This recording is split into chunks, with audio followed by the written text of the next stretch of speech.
How are you keeping? Having a good day? I don't know if there's going to be a few more people coming or what kind of numbers.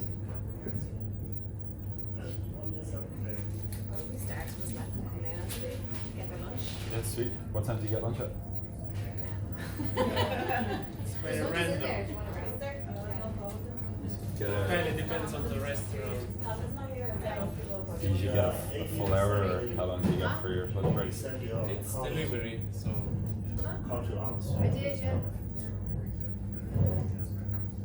That's such a good view from here, isn't it? It's very distracting. I'd say so, yeah. So much better than the gym I'm in. It's literally in the basement. Yeah, apart from the lights, it's just pretty much dark. Yeah. Mate. Steaks were made. Where do you order from?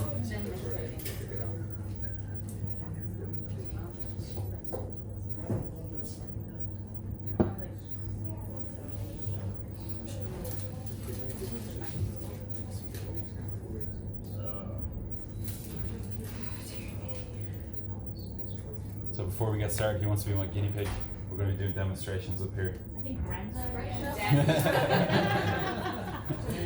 I was sitting by the group. I'm very tired. Yeah, we need someone who can entertain walking handstands, backflips, whatever you have.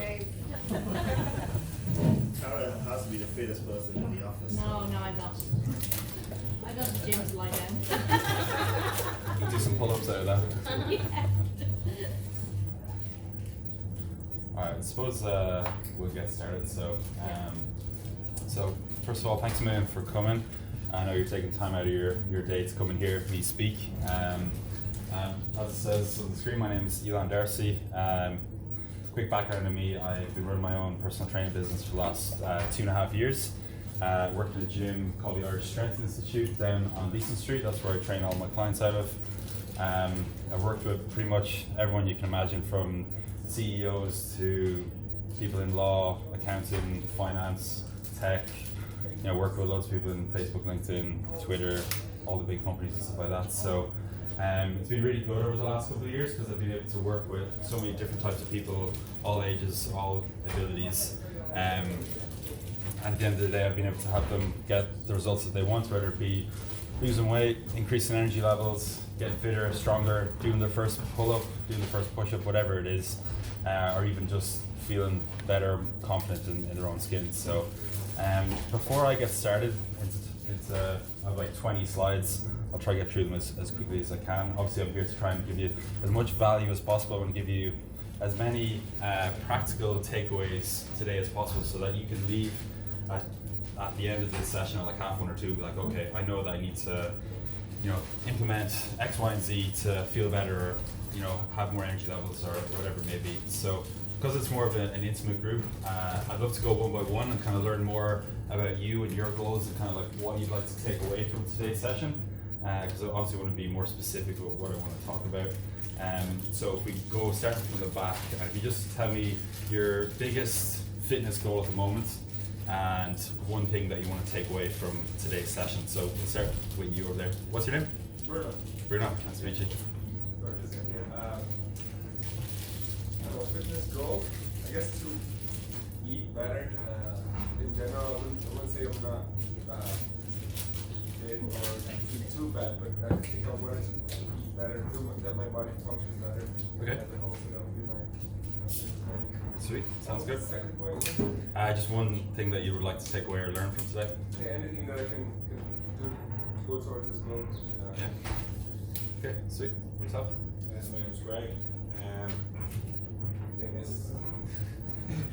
It doesn't have to be gym related either. It could be like running or yoga or rock climbing or whatever you enjoy. It doesn't have to be in the gym specifically. Yeah, not really too many goals, to be honest with you, at the moment in terms of fitness.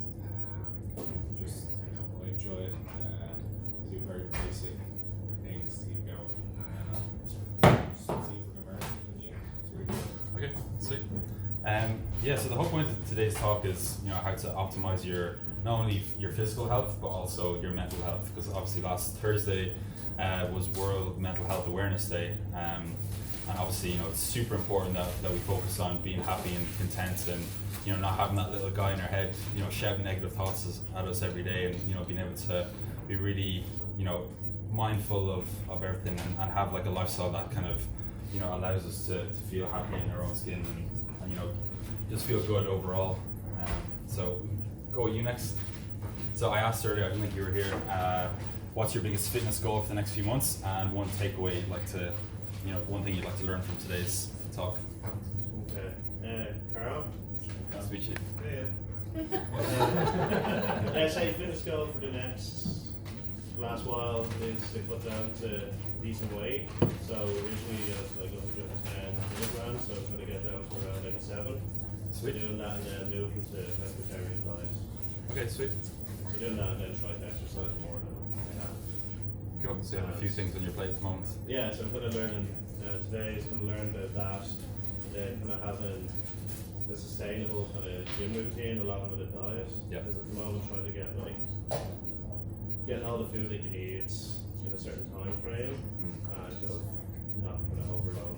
So like if I'm doing fasting or something like this, and then I don't eat or I don't manage well, it could just end up being a pig if I can't make it well. Sweet, yeah, that's super important. Like having a, you know, we've all been there, but who here, by a show of hands, has, you know, maybe 1st of January, got that insane, you know, drive of motivation, like, yeah, I'm going to do it this year, and then 3 weeks later is like just back to normal. I think we've, fair to say, like we've all been there at one stage. So yeah, having some a sustainable approach to not only your food but your training is super important. I'm going to be diving a bit deeper into that later on as well. What about yourself? Hi, I'm Ashok. I'm looking for, so I work out in the gym, but curious to hear what kind of suggestions you have around mixing around the routine with swimming and other things. Okay. And how physical fitness routines can also help boost mental fitness. That's something I'm looking for here. Yeah. Cool, yeah. That's really good. Yeah, I have a few slides on that as well, so we'll be going into that. What about yourself? I'm maybe. My main goal is, I suppose I play rugby, and I can't train as often as I used to. So I like to get my strength up in the little time that I have available. So if there's any techniques or hints they can give me, that would be great. How much time do you have per week? I used to train 2 times, so 4 hours of training and then obviously playing. Whereas now, at the moment, I'm looking to get in like half an hour session. Per week or like? Per week, yeah. And then still play at the weekends. Okay, sweet. What about yourself? I guess trying to stay consistent with my training. Yeah. Injury free. What was the second one? Injury free. Injury free, yeah, that's super important because I've been there before, and I know a lot of people as well who let their ego get in the way and were like, oh no, I can push through this, you know, I'm more than capable, and then something snaps or something happens and then they get injured. So I've definitely made that mistake before. So yeah, we want to have a sustainable approach to what we're doing. What about yourself? Hi, I'm Peter. I suppose just to stay consistent with my diet because it slips a lot. Okay. I can find myself for 2 weeks like eating really healthily and then a solid 3 weeks eating crap, and then my weight would fluctuate and stuff like that. Yeah. And what would you say the main driving factor behind that is? The inner fat man, I suppose. Yeah. So just not having the consistency. Yeah, so across the board.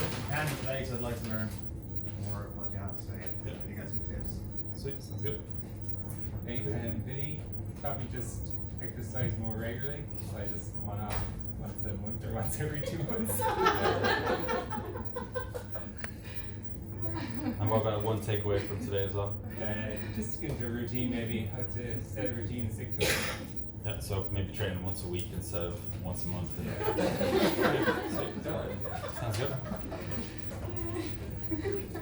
I would relate to Peter really that. No, I don't like gyms. You know, I don't blame would you, like to be honest. start liking. Yeah. So I would like to hear out what you can say. Okay, sweet. Yeah, even myself, like I don't really like going to a lot of gyms because, you know, you have so many guys there, it can be very intimidating walking around in their stringer, you know, wife beater vests and flexing in the mirrors or whatever it is. So yeah, a lot of the times training, you need to be in an environment that you actually like to be in. So even like doing stuff outdoors or like running or yoga in the park or whatever it is you enjoy, like main thing is that you're just doing something that, you know, helps you both physically and mentally. Yeah. So what about yourself? Well, I suppose generally I'm good with food. It's just to really exercise. Like I don't really exercise that much, so Sweet. yeah. Okay, cool. What about yourself? The burrito? Perfectly fine. Looks tasty. So what would you say like your biggest fitness goal is over the next like few months, and then like one takeaway from today's talk? Wow. Find appropriate swimming pool, a lot of water. Yeah, That's all I need. Okay, sweet. Yeah. So maybe some sea swimming could be good. Live in island. There is sea and ocean across. Yeah. What about yourself? I'm probably the opposite to Gillian. I'm good at my exercise, but I'm bad at my food. Right, so okay. goals, I probably want to increase my stamina, bring down my weight, and then from today, the For anything nutritional specific? side of things. Stamina wise, like running? I'm or- running, I can't like stop and start. Right, I'd okay. like to see myself being able to go for long distances. Same, I hate running. Boredom of it. And would you like to be able to do is like a certain distance, like 5, 10, 15K? Yeah, or? 10. I'd probably like to see myself do 10. Like, I'd say that's probably manageable. I've done 5Ks, but again, even with 5K, stop and start. Yeah. So even at that, I suppose. Cool. Yeah. It's all about managing your heart rate, so I'll go into that when we talk about training. Yeah. What about you? Hey, my name is Pavel. I'm very lazy and I'm terrible in sport and gym. But actually, I started running, but very rarely. Maybe I will have to do it more What's the once one? in a few weeks. What's the one biggest thing that you'd like to kind of make a change on in terms of your fitness My and training? biggest goal is to sleep less than I do. Yeah. I think I spend too much time with it. Okay. So, how about you? My name is Katie Dean, and I'm just looking to figure out how to fit like fitness and exercising into your busy schedule. Just find it hard to find the time. Yeah, exactly. Yeah. No, it's really tough, and I think the second slide in here is specifically on that. So, yeah, that's great. What about you, Brenda? Brendan. I'd be the same as Aideen, just trying to fit it in a busy schedule. But we're running a step challenge here as well, so how can I get 100k steps in 1 week? Good question. By the way, who's winning the step challenge? No, that's It's a sensitive question. it's a team thing. Oh, really? Carl will claim he's winning it. I'm number one step so far. How many steps have you done today, Carl? You were showing me earlier. 31,000 yesterday. Yeah. Oh, nice. Insane. So you're leading the pack. Yeah, today is 4,500. And what's the collective goal for the whole office? So if you're all doing it as a team, is like 1 million steps or? I don't know, They 10 just want to million? beat me. Okay, what about yourself? I'm Susan, and yeah, to like find something and maintain to it, like eating and exercise. Yeah. Because I feel like I'd be really good for a while, but then I get distracted, and then it's like a month, and I go back to it again. So just to find routine and stick to it, and to beat Greg with the step challenge. Maybe we'll split them between us and I'll Yeah, do them some days. cool. But definitely, yeah, life gets in the way at times. Like, who's been there before where they've set a goal and then all of a sudden 6 months has gone by and you're like, oh shit, like where is that time gone? It's like, especially if you're busy and work with, you know, focus on sales targets or quarters or whatever it may be, you know, time can just go by, you know, so quickly. It's already, you know, October 2019 is nearly over. It's kind of insane. What about yourself? I'm Carol, and well, I used to have better like health levels in general, and I'll just like to go back to it. So it'll be nice to learn some things. Okay, sounds good. I think I've been like I've done it all in terms of like You are diets. I think everybody knows who I am. I am Derek. Yeah, I've gone from like being super heavy down to like the lowest I've ever been. I've lost like 50, 60 pounds through diet and exercise. Right. Then I've put it all back on, and then I've lost like 30 or 40, and then I've put it all back on. So a lot of yo-yoing. And but this will be over like years. You know, it'll be like several weeks of like being like good at diet and stuff. Like, I know what I need to do. I know I eat too much sugar. I know I drink. You know, I probably have like too much alcohol, and I just like I just find it gets harder and harder to like get that motivation to be good again and get back into a habit of being good. this job in particular over the last year with like long commutes, busy work, and then like that work-life balance, it's hard to like equal. Yeah, I suppose some accountability the main thing. From personal training clients and working with coaches myself, not only other personal trainers and for my, health and well-being stuff, but for business coaches as well. Like the main thing that I've noticed is accountability at the end of the day is what helps you get from A to B. And a lot of people have the motivation to do it themselves, which is great, and then some people don't, and then some of us are in the middle. Like so, nobody's perfect, but having accountability from somebody else, from whether it be a trainer or a friend or a colleague or whatever, I found is like one of the best things to really, push through times that when you're finding it tough and you want to, go back to eating Twixes or go back to eating or drinking alcohol or whatever your crutch may be or whatever you take to binge on. So sweet. So it's really good to learn more about you. And then see, hope this clicker works. Point it at the laptop. This one? I should me too. We might have to just freewheel it. The last time I did a talk in WeWork was over in the other Charlemont building, and it didn't even work from the start. We didn't even have the slides, so I literally had to just freewheel that one. So this is a bonus. Okay, sweet. All right. So over the last couple of years, when I've been training clients and working with lots of people, I've found that these 6 pillars are kind of like the main things that you want to focus on to get the best results possible. And if you focus on these 6 absolute essentials and basics, you're not only going to feel better, but you're also going to increase your energy levels. You're going to, if your goal is to lose weight, you're going to lose weight faster. If you want to gain weight, you're going to gain weight faster. You're going to get stronger, you're going to get fitter, and then mentally you're going to feel a lot better as well. So they're the absolute basics. So sleeping, good quality food, getting enough water each day, managing your stress, obviously super important. Training at least twice a week, and then tracking and goal setting. So finding out what is your why, because if you find out what your why is, what's the main driving force behind you wanting to achieve a goal, that's going to help you push through when times are tough. So that's just 6 things that I want you to kind of consider. And this is like the big question that I want you to think about, or I want you to take away from today. What am I doing to take care of my mind and my well-being? Who here either has struggled with mental health problems or knows someone who has had mental health problems or issues? Yeah, pretty much all of us. And myself, I suffered with really bad depression in 2018 and had a pretty crap year, even though like business was going well, was making money, all that sort of stuff, but I still wasn't happy. So I was wondering like, what the hell is going on? Obviously making money isn't making me happy. Working loads isn't making me happy. So fixing that internal monologue and doing a mixture of counseling and then training as well was like the perfect combo for me. I thought I made the mistake of thinking that, okay, maybe I can just train loads, I can train 4 or 5 times a week, I can run loads, and then that'll help me to feel amazing and feel my best. But ultimately it didn't, because I had unresolved issues that I needed to talk to someone about. And I always think about depression or mental health or mental illness as like you're wearing like a weight vest. And the longer you go without talking about your problems, the more this weight vest is building in terms of how it's how much it's holding you down. It's like a monkey on your back.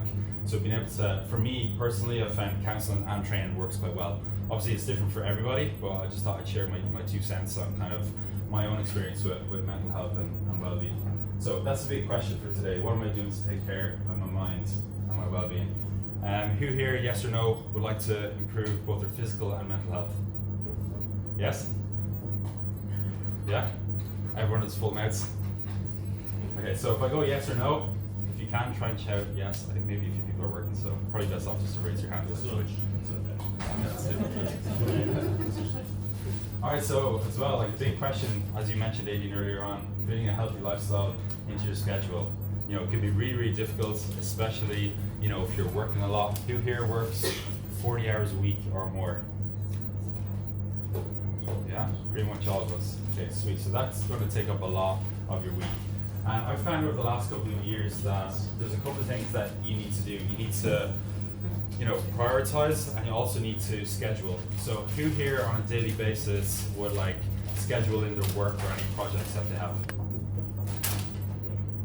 Okay, who here actually uses the schedule, whether it be Google Calendar or Outlook or Diary or whatever?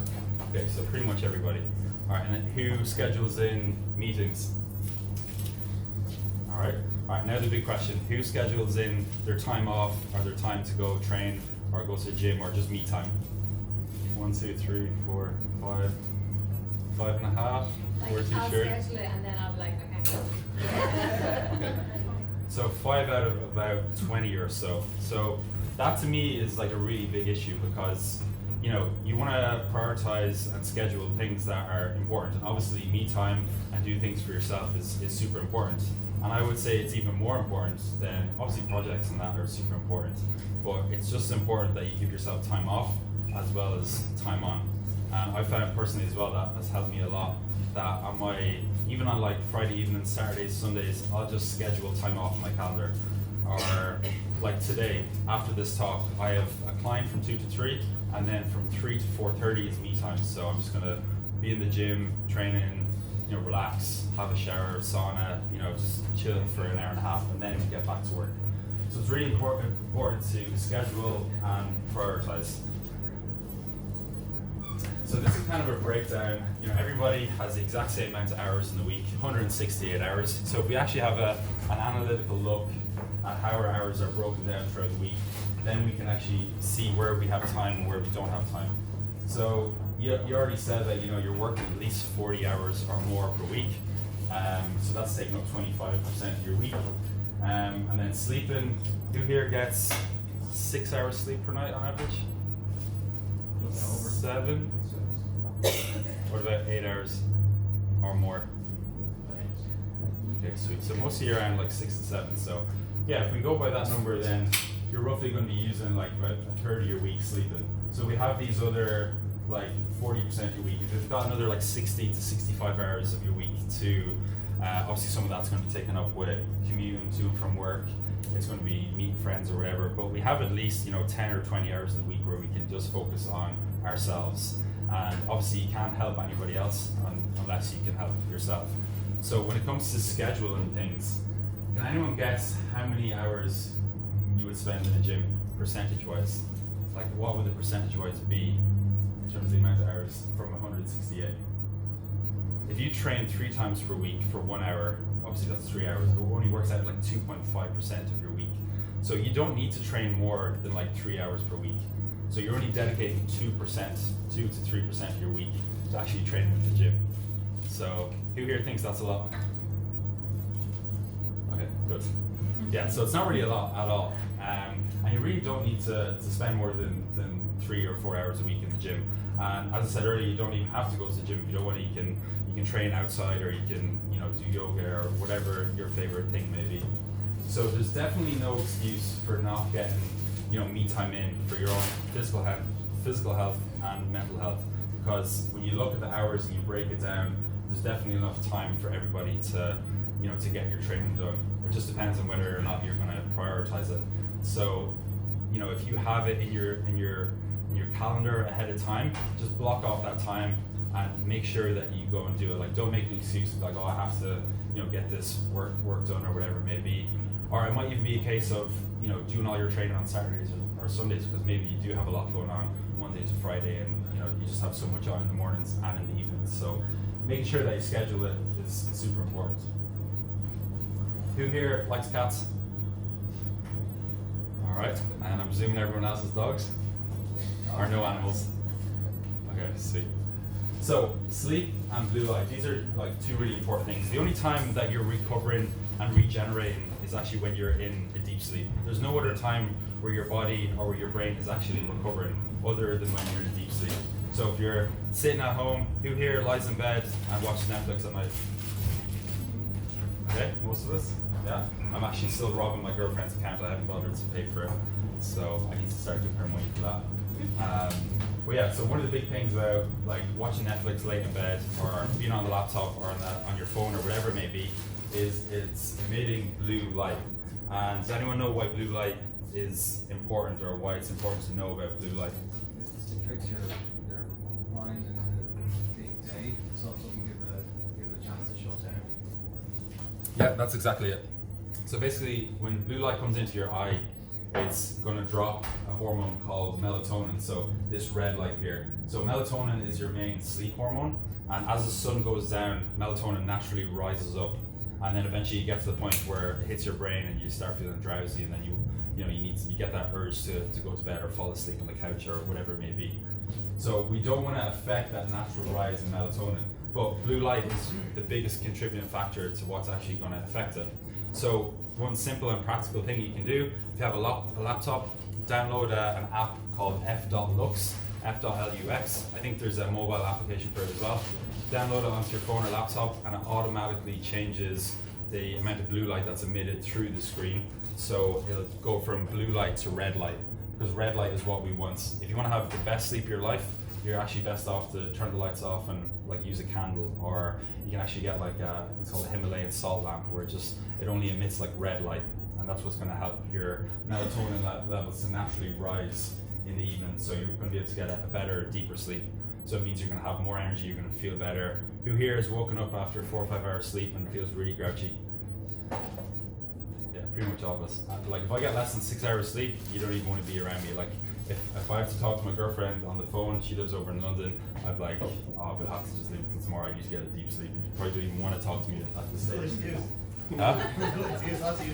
Yeah. So melatonin is really important, as you can see the red line, but cortisol is really important. So cortisol is your natural stress hormone, and cortisol is the main thing that wakes you up in the morning. So it's the main thing that drives you to actually physically wake up in the morning. If we didn't have it, we wouldn't wake up. Who here wakes up full of energy every single morning? Yeah. So even me, I'm kind of like 50-50, because obviously some mornings will be great, other mornings won't. But one of the things we can do is to try and help our natural cortisol levels to keep rising throughout the day to give us energy. So can anyone tell me the one main thing that's going to stop this natural rise of cortisol that's actually giving us energy? What would blunt that in the morning? Staying in bed? Not necessarily, no. It's like advertised loads. Most people would eat it in the morning. What's that? Alcohol.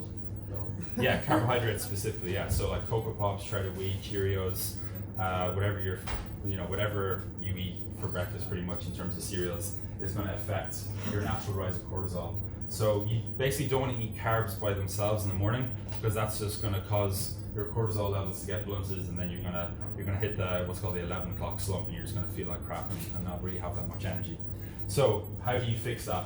The main thing that you need to do is have more protein and more fat in your breakfast. So if you do like porridge, what you can add to it is just like some dark chocolate or some peanut butter. Or if you don't want to have carbs at all, which you're kind of better off not having, if you want to have more energy in the morning, you want to have something protein and fat based. So for me, I like having eggs and avocado. If you wanted, you could have bacon, any type of protein source, any type of fat source together is going to be unreal. If you're in a rush in the morning, having a smoothie would be great.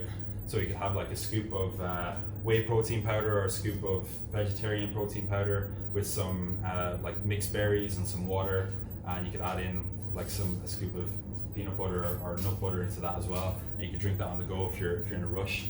So there's loads of different things that you can do food-wise, but you want to have mostly protein and fat in the morning for high energy levels. Alright, so going on to nutrition basics. So it's really important just to consider like your macro and micronutrients. Who here would say they eat enough vegetables every single week? Or has at least one plate of vegetables every single day? Okay, not too bad. So when it comes to nutrition basics, macronutrients and micronutrients are really important. So macronutrients being protein, carbs, and fat, and then micronutrients being like vitamins, minerals like magnesium, potassium, sodium, B vitamins that you get from different types of dark leafy green vegetables like spinach, broccoli sprouts, all that sort of stuff. Okay, who here is vegetarian? So everyone here eats meat, yeah? Okay, sweet. So red meat is actually one of the best ways to get in B vitamins, which are really important for energy levels. And also red meat, and you get a lot of vegetables as well, contains a thing called tyrosine, which is really important for dopamine production, and we're going to talk more about that later. But basically dopamine is one of the main things that is involved with motivation and reward and building like good positive habits. And there's another thing called tryptophan, which you get in red meats also, and that's a precursor, a thing that helps build serotonin. Anyone here heard of serotonin before?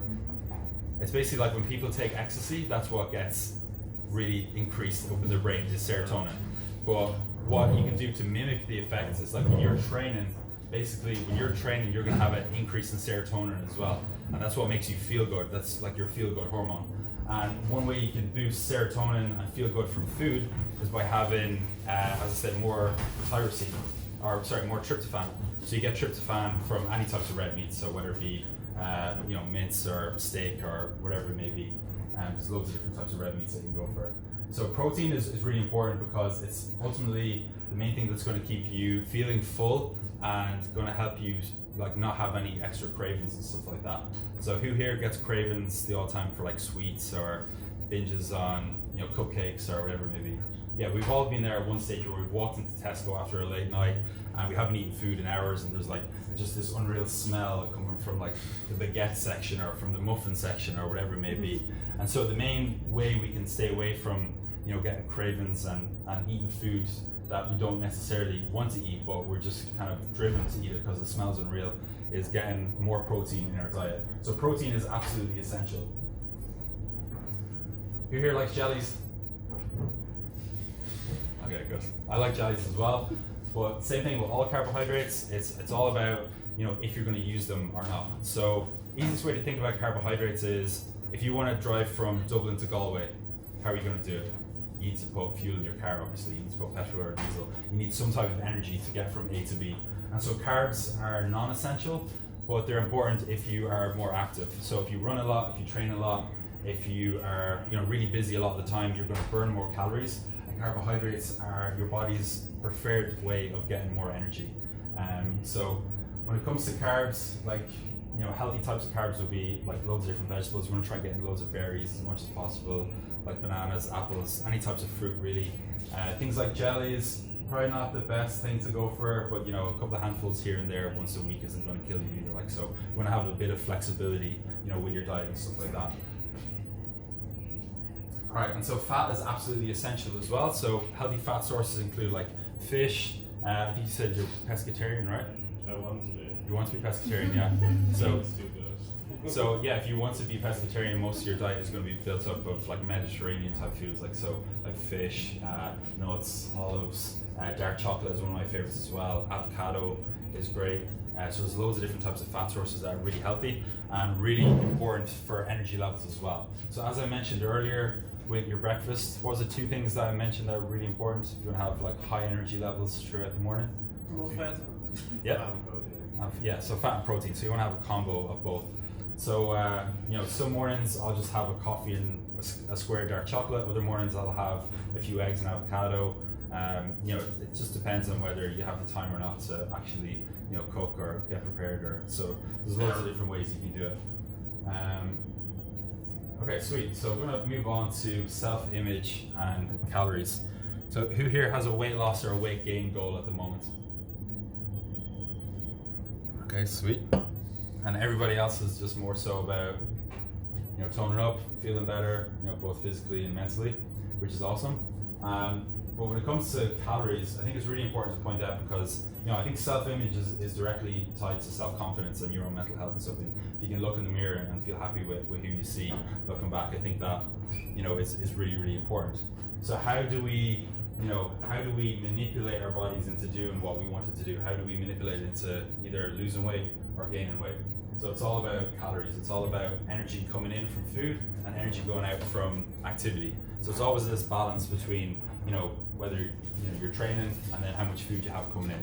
And so simply put, if you eat less calories than you expend, you'll lose weight. If you eat more, you'll gain weight. It's really, really simple. It's a bit different for women because of the menstrual cycle, so it's different times of the month. More so in the last couple of weeks of your cycle, you'll tend to gain a lot of weight, but that's just natural part. That's just a fluctuation that happens. I'm not going to go into the menstrual cycle too much, but I have loads of videos on it on my Facebook page if you want to dive a bit deeper into that. But men, basically, we have it really, really easy because our testosterone levels are the same pretty much from 20 to 45. So if we are gaining weight or losing weight, it's pretty much just our own fault because we're not controlling our own calories. So the main thing, as I said, is controlling your calories and how active you are and having the balance between those two. All right. So time to be honest. Who here drinks at least once every week? Okay, sweet. I think Alcoholics Anonymous is that's and then everybody else, what, once every 2 to 3 weeks, or don't drink at all? Sometimes. Yeah, sometimes, yeah, that's good. So, alcohol is absolutely fine. I'm not one of these people who's like, oh, you shouldn't drink, because that's not realistic. Like, everyone's going to go and drink and enjoy themselves at some stage. So it's just all about moderation and having a balance. So main things to know about alcohol is it has 7 calories per gram. So it's quite high. Protein has 4, carbs has 4, and fats has 9. So alcohol has 7 calories per gram. And the main thing is, I suppose, easy way to think about it is like if you have 4 glasses of wine, that's 800 calories. And the average calorie intake to maintain your weight for a woman is 1600 calories. So that's like already half your calories for the day if you have 4 glasses of wine. For men, it's roughly about 2,000 to 2,500. So we have a bit more to work with. It's not as bad, but we also tend to drink a bit more as well. Like, so just having the balance between those two. Like a shoulder of vodka is around like 700 to 800 calories as well. So easiest thing is just to do it like by glass or by how much spirits you're drinking, or just keeping an eye on it because it can really easily build up. And the thing is, like, when you're drinking, obviously you get to a certain point where you're kind of like, whatever, and then you just go to chip shop or kebabs or whatever, and instead of it being 1,000 or 1,500 calories just from alcohol, it's 2,000 extra calories from garlic chips, kebabs, whatever else. Garlic chips I've had a good lot in the past, so I've made that mistake myself. So yeah, who here's had a hangover before? Okay, so yeah, well, the main thing with a hangover is that you're just dehydrated. So replenishing your electrolytes is the main thing that you want to think about if you want to feel absolutely rotten the day after drinking. So anyone tell me what electrolytes are, or like some of the main ones I mentioned earlier? You can get them in Luxay, yeah. But the specific ones you want to know about are magnesium, potassium, sodium, chloride. They're kind of like the 4 main ones.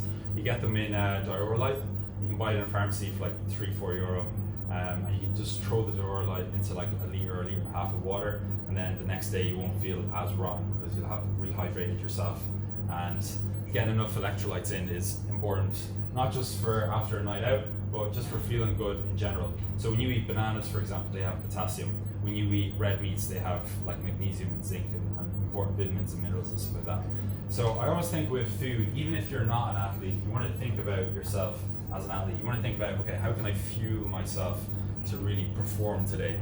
So performing could be just, getting through the workday from 9 to 5. Performing could be a 10K run or a 5K run. It's different for everybody. Okay, so who here trains like once per week? Alright, twice per week? Sweet. For how long would you say? I know, Brenna, you train 45 minutes twice a week. What were you, 80? Hour twice a week? Okay, sweet. Who here trains 3 times or more per week? Nice. 1, 2, 3, 4. Sweet.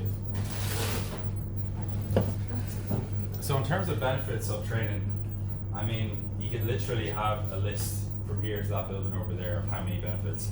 But the main ones in terms of your mental health, I mentioned earlier, what the boost of serotonin that you're going to get when you train. So when you do a really hard session and you're sweating, you're coming out there and you're like, yeah, I feel absolutely unreal right now.